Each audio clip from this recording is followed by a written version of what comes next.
Hello नमस्कार, welcome to inculcate learning pedagogy special classes को हम कवर कर रहे हैं।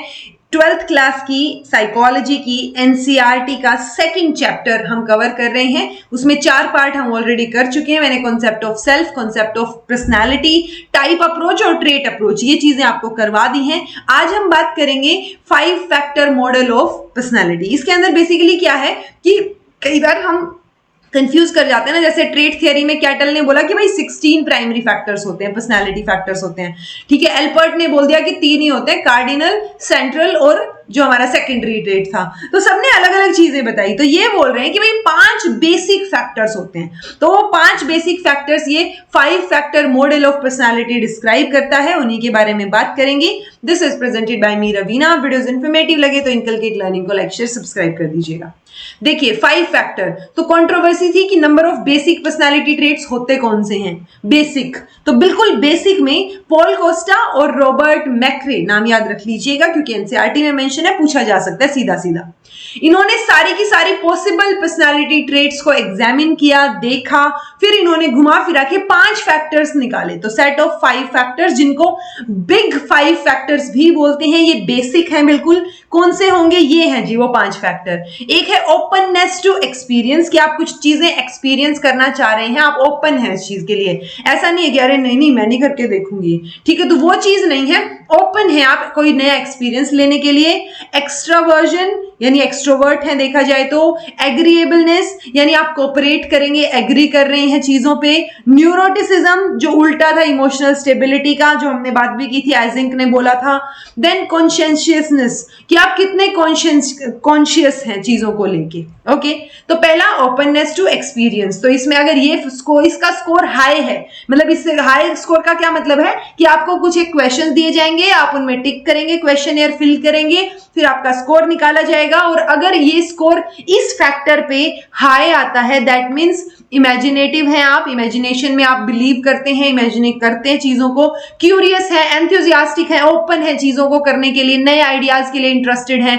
ऐसा नहीं है कि सदियों से यही चला रहा है यही होगा, ऐसे नहीं है आप। ठीक है, तो ओपन है आप एक्सपीरियंस करने के लिए चीजों को। जिनका स्कोर लो होगा वो थोड़े से आपको रिजिड नजर आएंगे, अदरवाइज हाई स्कोर वाले आपको फ्लेक्सिबल नजर आएंगे। दूसरा है जी, इसमें रहेगा इस फैक्टर में अगर हाई है, दैट मींस आप एक्टिव हैं, सोशली एक्टिव हैं, एजर्टिव हैं, आउटगोइंग हैं, टॉकेटिव हैं, फन लविंग है, तो वो एक्सट्रोवर्ट वाली क्वालिटीज ही आपको यहां दिखेंगी। इससे ऑपोजिट जो लोग होंगे वो थोड़े से शर्मीले होंगे, शाय होंगे, इंट्रोवर्ट होंगे, पता है हमें। ओके, तीसरा फैक्टर रहेगा एग्री करने वाला, यानी आप हेल्पफुल हैं, कोऑपरेट करते हैं, बातचीत में बिलीव करते हैं, फ्रेंडली हैं, केयर करते हैं, नर्चरिंग हैं। इससे ऑपोजिट क्या आ जाएगा कि आप बिल्कुल केयर नहीं करते हैं, सेल्फ सेंटर्ड है, खुद के बारे में सोचते हैं और होस्टाइल हैं। ये तीसरा फैक्टर हो गया। ये बेसिक फैक्टर्स की बात हो रही है। ये फोर्थ फैक्टर है जी, जिसमें आप इमोशनली अनस्टेबल हैं। अगर आपका न्यूरोटिसिज्म पे स्कोर हाई है, दैट मींस आप इमोशनली स्टेबल नहीं है, एंशियस हैं, चिंतित रहते हैं, डरे हुए रहते हैं, डिस्ट्रेस्ड हैं। ठीक है, देन इरिटेबल है, हाइपर टेंशन आप में दिखाई देगी, हाइपर एक्टिव हैं आप। ठीक है, तो वो चीजें आपको दिखाई देंगी। इसका ऑपोजिट क्या होगा? इमोशनली स्टेबल होगा, वेल एडजस्टेड इंसान होगा। तो ये चौथा फैक्टर हो गया। देन है पांचवा फैक्टर, जिनका इस पे स्कोर हाई है, फिफ्थ फैक्टर पे, वो अचीवमेंट ओरिएंटेड है, डिपेंडेबल है, रिस्पॉन्सिबल है, हार्ड वर्क करना चाह रहे हैं, सेल्फ कंट्रोल्ड है, खुद के ऊपर कंट्रोल है उनका। ठीक है, काम रहेंगे वो। इससे ऑपोजिट रहेंगे वो क्या हो जाएंगे? इंपल्सिव होंगे, मतलब ये कैरेक्टरिस्टिक नहीं होंगी तो इसकी ऑपोजिट होंगी, तो वो ऑपोजिट वाले में इंपल्सिव लोग आपको नजर आएंगे। सो ये 5 फैक्टर्स हैं जो आपको पता होने चाहिए 5 फैक्टर पर्सनालिटी का जो मॉडल है उससे रिलेटेड।